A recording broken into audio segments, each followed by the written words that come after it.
nation. Grant this our one request. Help us to build a nation where no one is oppressed, and so with peace and plenty, Nigeria may be blessed. To this engagement with non-governmental organizations. Vice Chairman, by person of Dr. Adamu Abdullahi. Thank you very much, sir, for making out. Then next to him we have the Deputy Director of the Consumer and Business Education Department, Mr. Anthony Development. And then around the table we have staff from then, sir, before we go to the introductions online, I would like to say that we have some media personnel in our presence. So please, may you just kindly introduce yourself? Right. So, but very quickly, I would like to go to those who are. Yeah, could you kindly just lift? Lunge Olarewaju Sunday, Cyber Protection Corps of Nigeria. Cyber protection. Okay, thank you very much. Thank you very much, Babatunde. So, next person, please. Good morning. My name is Tokumbo. Please, Dr. Hati, can you kindly unmute yourself and introduce yourself, please?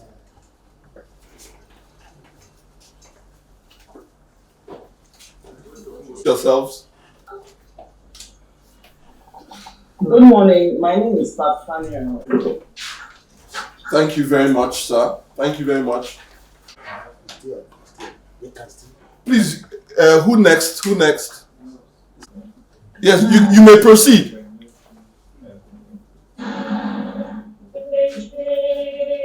Second subscribers and a member of the Coalition of Nigerian Consumer Associations. Thank you. I represent CONCA, the Coalition of Consumer Protection Advocacy Group, as the financial. This is Frank Udonu. I am the Director General Anti-Piracy Society of Nigeria. Thank you very much.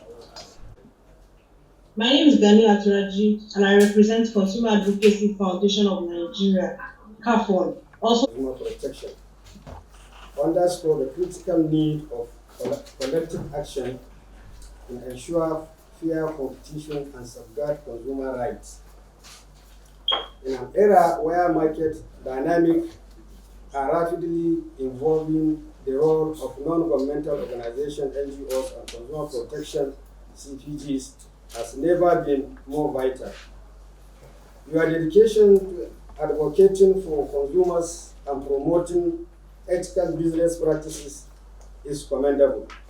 And today, we aim to strengthen our partnership to enhance our collective impact.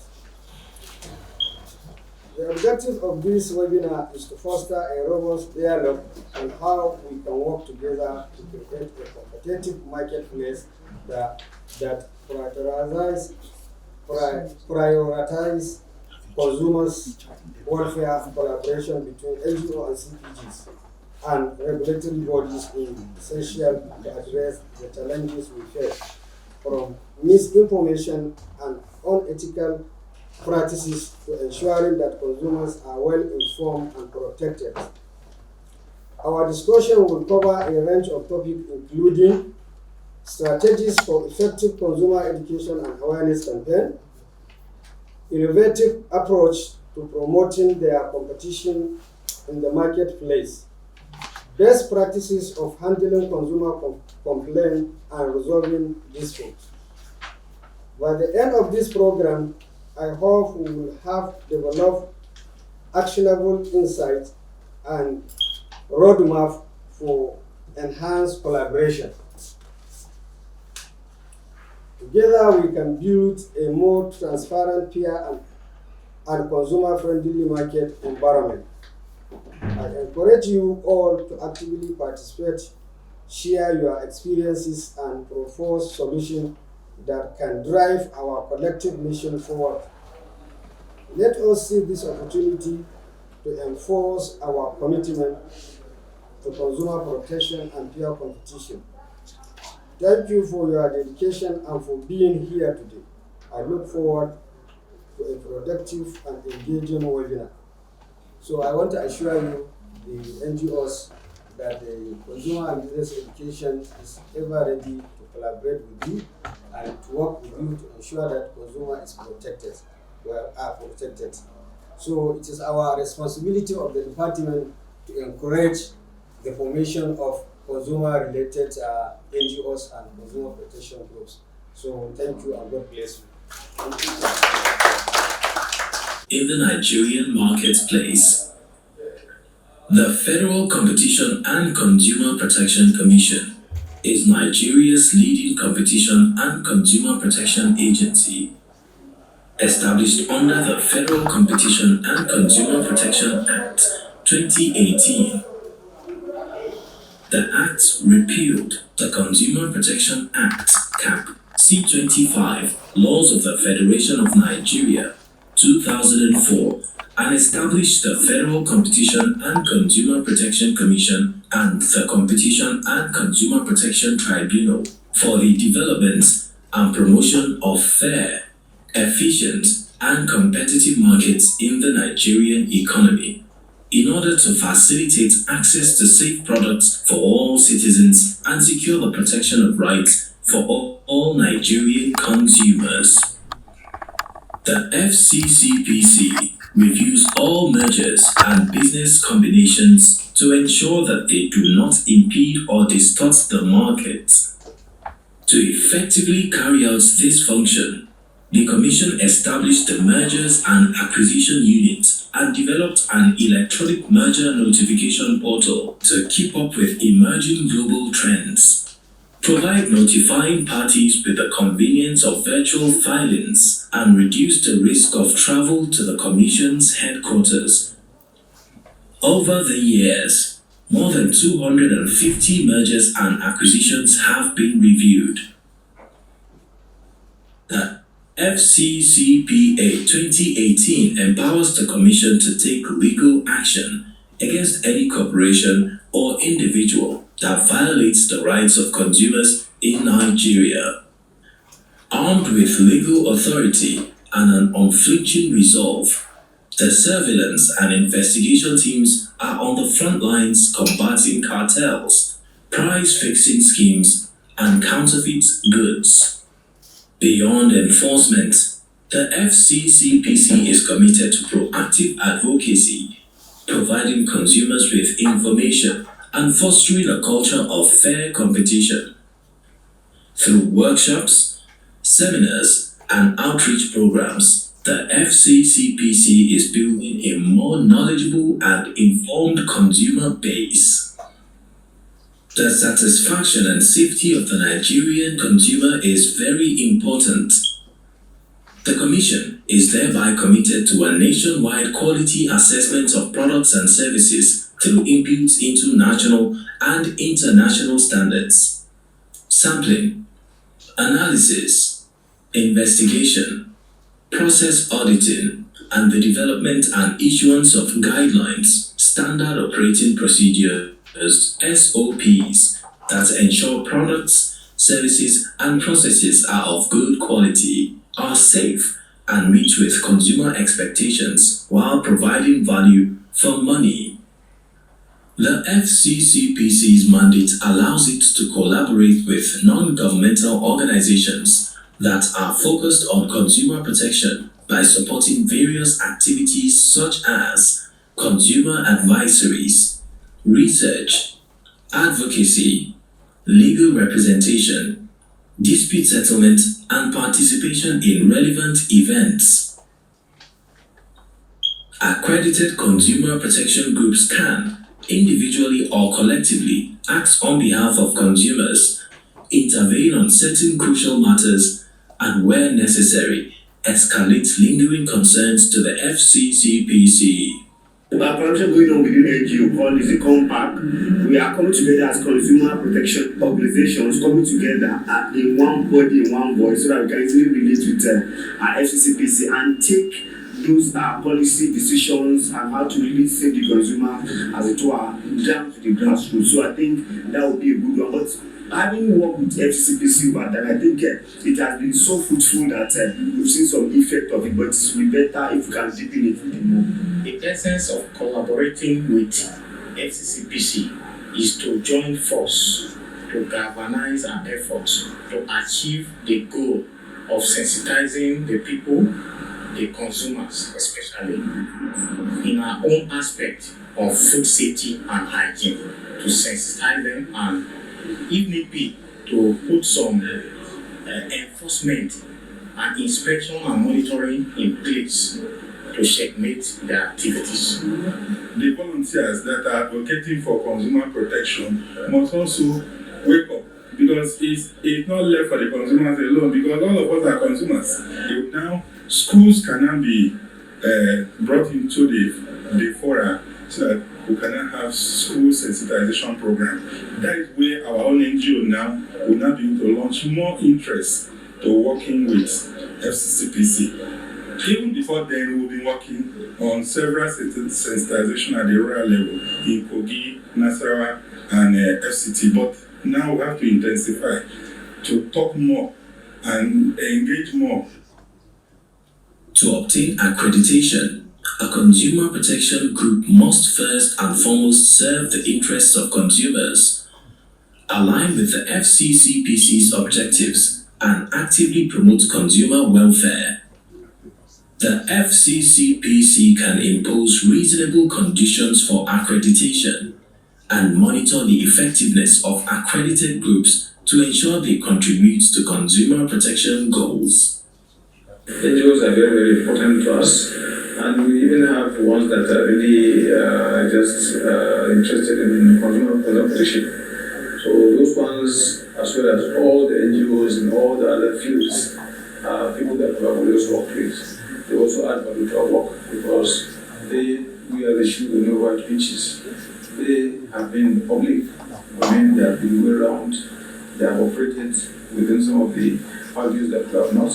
So we learn from each other, they learn from both of us, and we believe that by working together, we are going to achieve more. The Commission remains steadfast in its commitment to justice, integrity, and empowerment.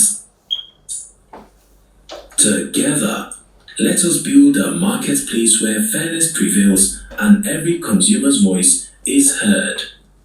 Please follow us on all of our social media accounts at FCCPC Nigeria to report any concerns or violations, and contact us at 080 56 00 30 30 for calls and WhatsApp. To log on to our website, visit www.fccpc.gov.ng. You are welcome. Thank you very much, Consumer Business Education, for that wonderful one.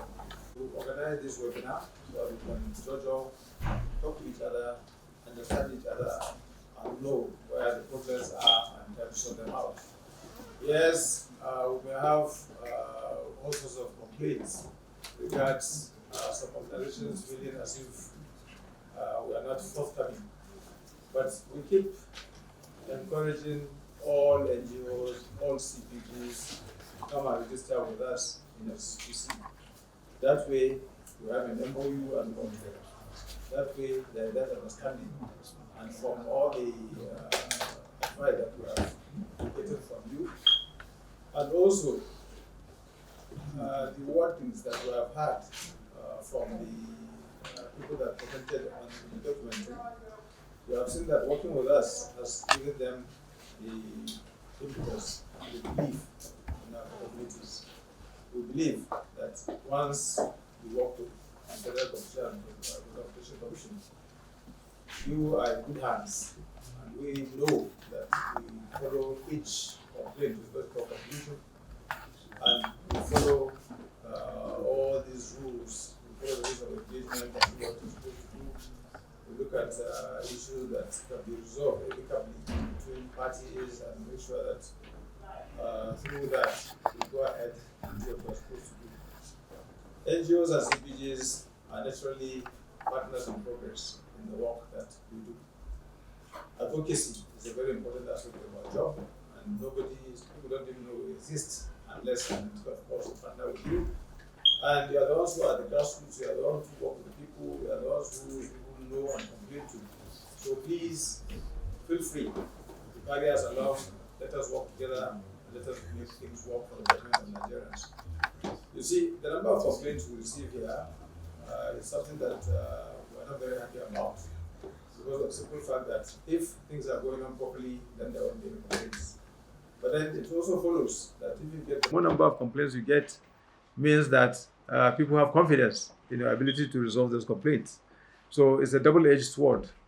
We'd be happy if service providers and manufacturers would resolve their issues between themselves and their customers. They are the ones who have more or less of an understanding among themselves. You buy a product from a manufacturer has made a product and has sold it to you at a certain price, and you have expectations why you went and bought those products. And once those expectations are not met, of course, if the buyer has issues, his first port of call will be the buying point. So whoever it is that sells should also be ready to address issues that are raised by the consumer. He is the primary person that is going to complain to.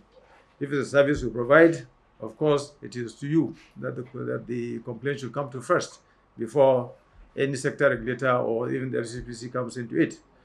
So it follows that complaints will come to you, and you carry it and come along with it to us, and we work together and reach amicable solutions. There are serious issues in this country, issues of electricity, for instance, and I see that we have advocacy groups amongst us here today that are in that field. There are studies that have been carried out by these NGOs and CPGs, and these studies are very important to us in that you go deep inside and dig out where the problems are, and somehow you get the core competence. We are an organization that's populated by just over 300 members of staff, and this is spread over the whole country. So we cannot abrogate to ourselves that we have the monopoly of knowledge. We don't know it all. We have to depend on whatever it is that we find out and share with us, so that we reach conclusions on the myriad of problems that we get reported to us on a daily basis. So we keep encouraging you, please work with us. We keep encouraging you. If you see us failing, speak to us. If you see us succeeding, tell others. That is why we're here today. Please feel free, open up, let us talk, let us find out where the problems are, if any, and resolve them, even amongst ourselves first, before we even go into the other issues of consumers. When we do that, then we now talk of the issues of consumers. Yes, there are a lot of gaps. Agreed. There are some areas in which we have serious issues. We all know that. But it's only through discussing that we find out what these areas are. And we are an ever-ready organization that goes into recording in progress. That goes into such issues and tries to find solutions. For example, electricity, when the complaints became too much, we had every cause to now go into those issues and delve into it and try to find solutions. When aviation had issues, we went to aviation and tried to resolve, which we did, because everybody is a witness that the prices of international tickets have come down. That's due largely to the efforts of FCCPC. So we intervene in all areas in which there are issues. In the financial sector, when there were issues with the loan sharks, we were in the driver's seat, driving that to ensure that Nigerians are not continuously abused the way they were being abused before, and it has really come down. So all these are issues that we should discuss together, and any area you find in which you need the intervention of the FCCPC, please feel free, discuss it with us now or forever. Our doors are open, and we'll make progress in that direction. So I'll be here for some time, so please feel free, ask your questions, let's discuss openly, and let's listen to each other. Thank you very much for being here. Thank you. We would like to take questions and answers. Does anybody from our distinguished... You see, we are not a price regulatory agency. First and foremost, let's have that from day one, from initial. We don't regulate prices. All we do is to ensure that there's a fair marketplace. That way, you can bring in your goods and sell at your own price. The market dictates the price. But then there are some sharp practices in the market that we now have to make sure it doesn't happen. So issues like price gouging, for instance, issues of cartelling, these are issues that we go into, find out what's going on, and do something about it. So we did a market survey. In fact, in conjunction with there's one that Consumers International did, which is a national consumer advocacy group also. And then we also did our own market study and found out that the current rise in prices of goods is really due to some factors.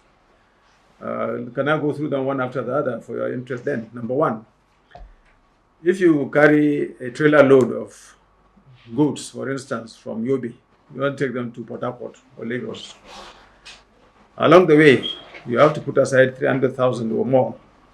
That is for checkpoints and for local governments and for all sorts of payment that you have to make along the way. Some of them receipted, some of them not. That is one.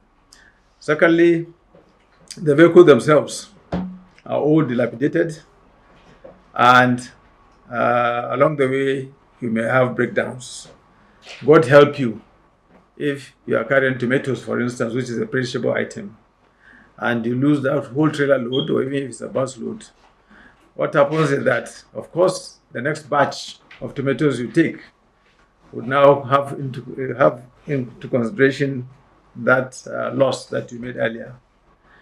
Third one is issue of price of fueling. You all know the price of both diesel and petroleum products nowadays. And to make matters worse, there are no infrastructure, that's roads, that lead all the way to our farms or our smaller markets. So you have to now use the more expensive petroleum product, which is petrol, now to carry these goods in smaller vehicles before they come to the bigger markets, where you now use diesel lorries to carry the goods, right? In both instances, these are expensive items, both.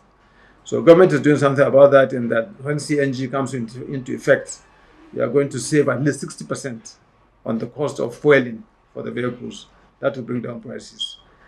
And then the other one that we know we can do something about is the fact that every market you go to, they have formed market associations. So you have a Yam Sellers Association in Garki, in Muse, in even the smaller markets in the country. And egg sellers have their own association, even pure water sellers. So if you, as a farmer, brings in your yam from Benue State and decide to bring it to Abuja here, Wuse market to sell, you cannot be allowed to enter that market without being a member of the Yam Sellers Association.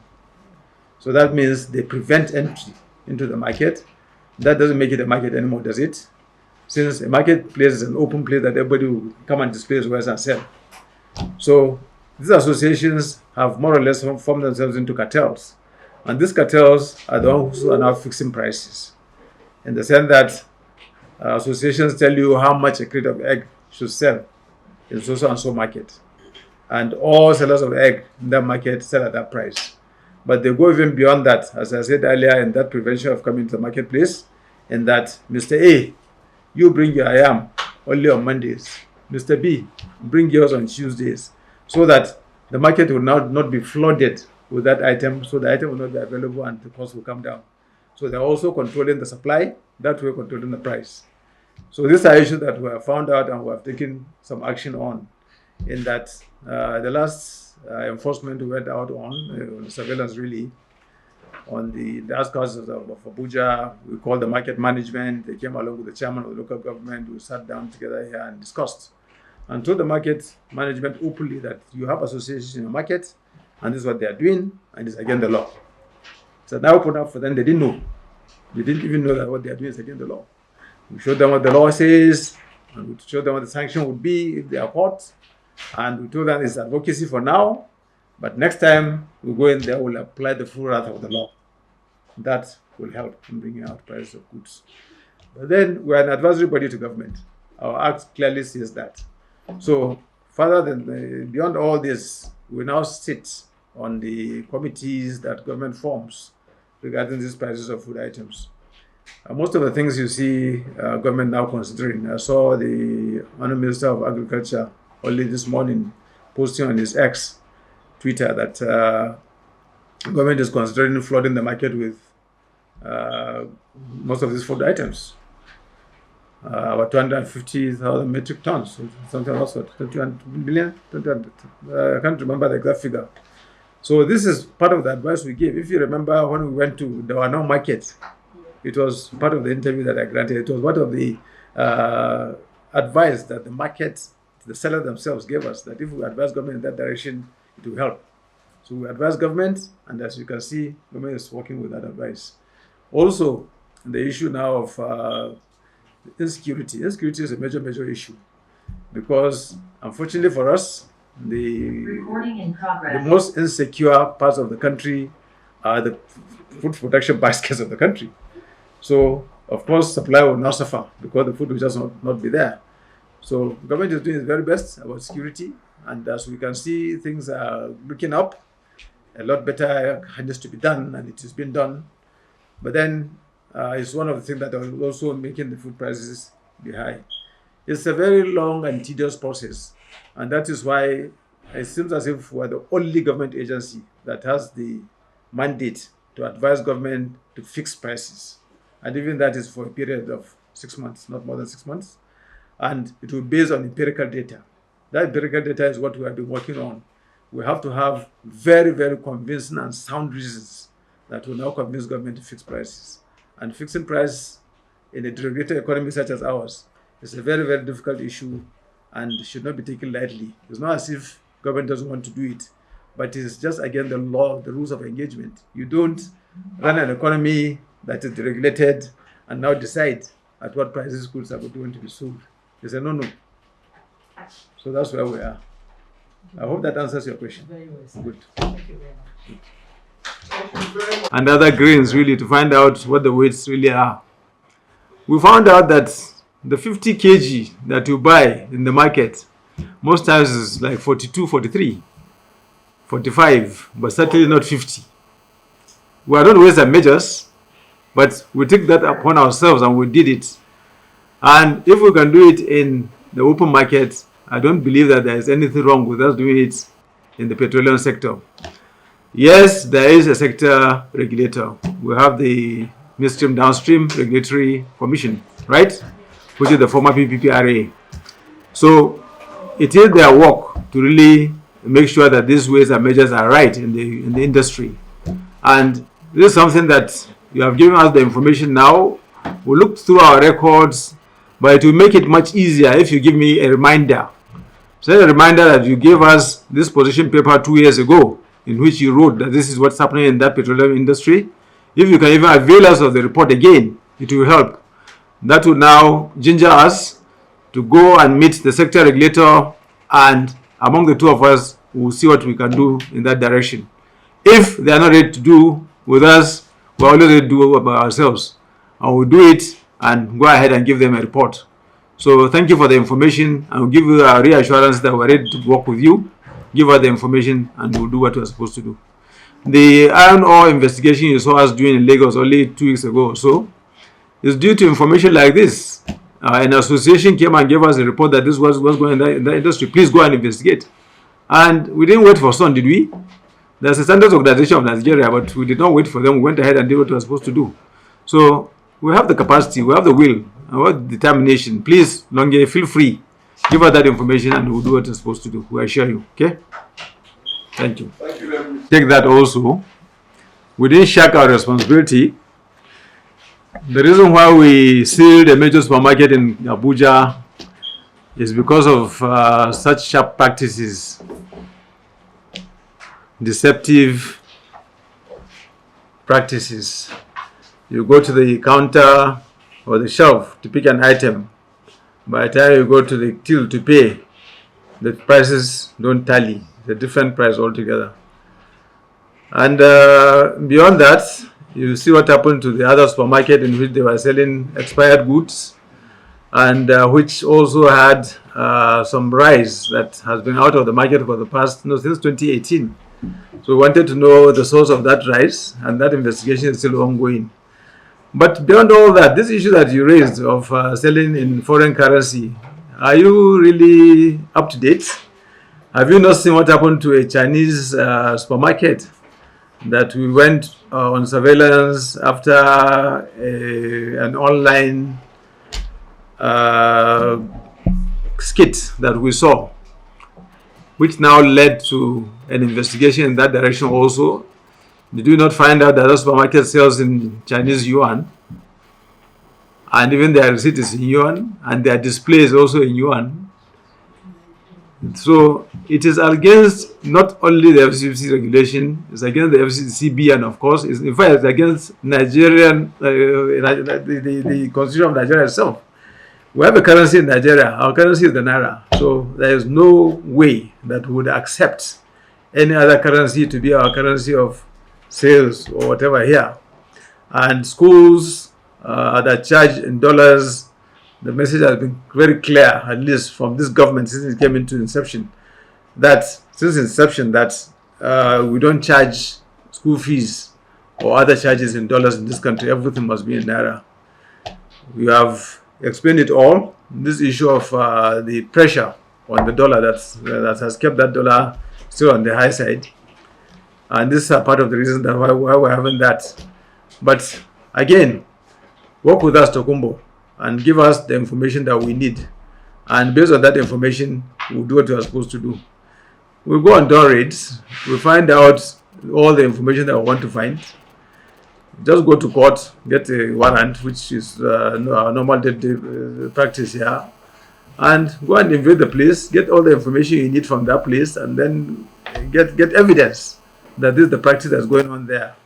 Then go ahead and apply the rules, do the sanctions. And once you do 1, 2, 3 examples, everybody will sit up. That's Nigeria for you. But give us the information we need, and we are not going to fail you in that responsibility. Thank you very much.